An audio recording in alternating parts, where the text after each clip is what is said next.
Bismillah itu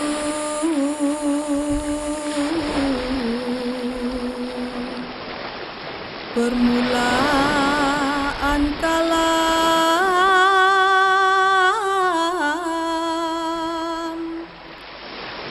dengan nama Allah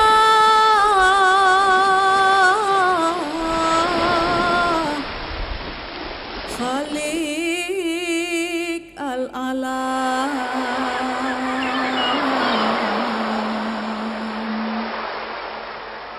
melimpahkan rahmat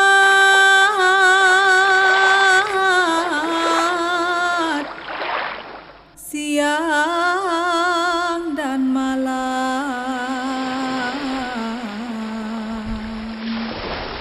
kepada segala mukmin dan Islam.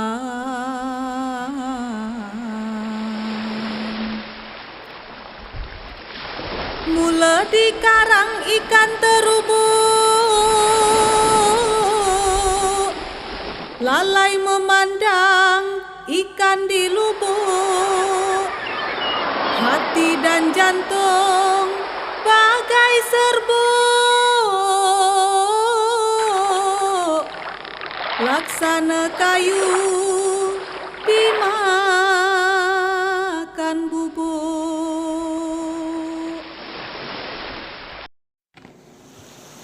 Tersebutlah kisah di perairan Selat Melaka. Ada seorang pangeran namanya ikan terubuk. Ikan terubuk ini sehari-hari asik memendam rindu pada ikan puyuh-puyuh yang tinggal di sebuah tasik dekat Tanjung Padang. Pangeran terubuk jatuh hati kepada puyuh-puyuh kerana kemolekan dan budi bahasa, sopan santun putri puyuh-puyuh. Aduhai, kalau putri puyuh-puyuh berjalan, lenggangnya pecah 8. Tak sanggup menahan rindu, pangeran terubuk mengumpulkan para menterinya untuk meminta nasihat bagaimana merebut putri puyuh-puyuh.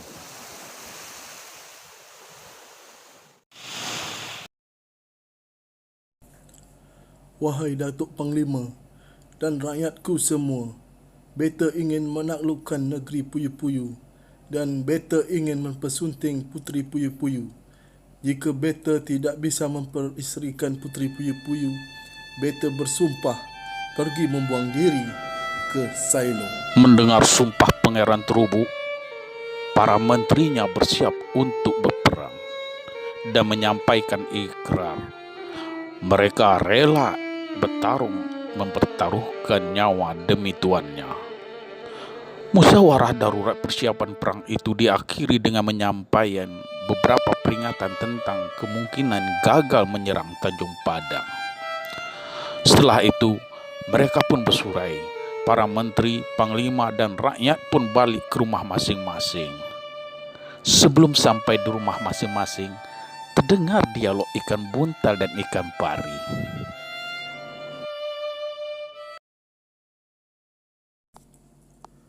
Kalau tak dapat puteri puyuh-puyuh, pangeran nak ke Sailong. Sailong tu kat mana, Pari? Sailong tu Sri Lanka lah, bongok. Aduh, jauhnya. Apa nak pangeran buat di sana? Manalah aku tahu. Pergi Sailong pun aku tak pernah. Agaknya pangeran nak berdagang belacan agaknya. Sementara itu, di tasik Tanjung Padang, putri puyuh-puyuh tampak cemas dan gelisah. Apalagi setelah dia mendapat kabar dari belut bahwa akan datang malah bahaya. Putri, hamba datang menghadap. Ada apa belut? Terjungap-jungap beta tengok di kau ni. Macam dikejut jembalang saja. Cuba tarik napas dalam-dalam. Lepas tu, barulah di kau bercakap. Ampun Tuan Puteri, tadi hamba ikut rapat dengan para menteri, panglima dan rakyat di kerajaan Terubuk. Mereka hendak menyerang kerajaan kita. Apa pasal Pangeran Terubuk hendak menyerang kerajaan kita? Beta rasa sikit punlah kita tak ada buat masalah dengan kerajaan Terubuk. Buat terbiat agaknya Pangeran Terubuk tu. Begini Tuan Puteri, Pangeran Terubuk itu ingin memperisterikan Tuan Puteri. Namun, Pangeran Terubuk merasa cintanya bertepuk sebelah tangan. Mendengar pengaduan Belut, Putri Puyuh-Puyuh terdiam dan dia pun meminta agar semua dayang-dayangnya berkumpul. Begitu juga dengan pembesar kerajaan lainnya. Bahkan Ulu Balang pun diminta berkumpul untuk bersama-sama menyelesaikan masalah ini. Dalam sekejap berkumpullah para dayang, pembesar kerajaan dan rakyat kerajaan Puyuh-Puyuh. Wahai rakyatku sekalian, kerajaan kita hendak diserang Pangeran Terubuk. Tujuan mereka menyerang kerana Pangeran Terubuk hendak memperisterikan hamba. Sesungguhnya bukannya hamba tak ingin dipersunting Pangeran Terubuk, tapi perkawinan itu mustahil bisa terlaksana kerana kerajaan Terubuk berada di lautan, sedangkan kerajaan kita berada di daratan. Jadi kita harus melawannya. Ampun Tuan Puteri, hamba rasa kita tak akan mampu menahan gempuran Pangeran Terubuk. Mereka punya meriam, mereka punya pasukan yang cukup ramai. Ampun Tuan Puteri, hamba juga berpendapat demikian. Apalagi hamba takut dilahap ikan jerung. Mendengar kalimat dari rakyatnya itu, Putri Puyuh-Puyuh tampak putus asa. Dia pun merasa tidak akan mampu melawan Pangeran Terubuk. Di tengah putus asa dan gagal membuat kesepakatan melawan, meski para bintara dan dayang-dayang sudah berikrar setia dan rela berperang sampai mati demi Putri Puyuh-Puyuh, muncullah ikan sebahan yang amat mengasihi Putri Puyuh-Puyuh agar mengabaikan ikrar perang kawan-kawan dan para pembantunya itu. Ampun Tuan Puteri, menurut hemat hamba, sebaiknya Tuan Puteri berserah diri kepada Tuhan dan meminta pertolongan kepadanya. Betul juga kata Tuan Sebahan tu. Beta pun tak ingin rakyat kita bergelimang darah. Beta akan berdoa dan memohon pertolongan dari Tuhan agar masalah negeri kita ni dalam keadaan aman dan tenteram. Di tengah malam, Putri Puyuh-Puyuh berdoa.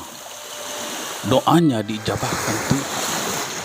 Menjelang subuh, hujan badai turun dan di tengah kilat serta petir sabung menyabung itu, turunlah nenek moyang Putri Puyuh-Puyuh dari kayangan membawa pohon pulai dari Tanjung Balai. Lalu Putri Puyuh-Puyuh mengamankan diri di pucuk kayu pulai. Sementara itu, di kerajaan Terubuk, Pangeran Terubuk sudah mengumpulkan semua hulu balangnya dan menyusun pasukan menuju Tasik Tanjung Padang untuk menyerang. Namun, sebelum menyerang, ikan pari dikirim untuk memata-matai kerajaan Putri Puyuh-Puyuh. Mengetahui keadaan di kerajaan Puyuh-Puyuh, ikan pari pun melaporkan ke Pangeran Terubuk. Dengan sedih, pari mengabarkan ikan puyuh-puyuh naik ke kayangan.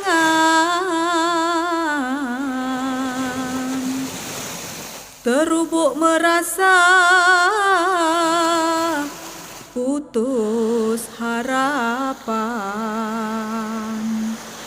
Akhirnya ikan kelesar jadi tempat